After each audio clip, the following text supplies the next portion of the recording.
আসসালামু আলাইকুম রাহমাতুল্লাহি ওয়া বারাকাতুহু। প্রিয় দর্শক শ্রোতাবৃন্দ, আশা করি সকলেই ভালো আছেন।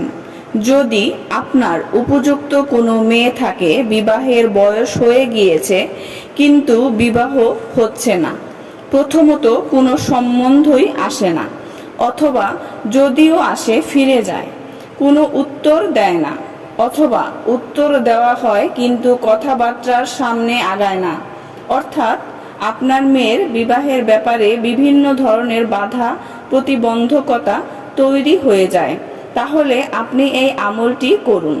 এটি অনেক কার্যকরী একটি আমল এবং পাওয়ারফুল একটি আমল।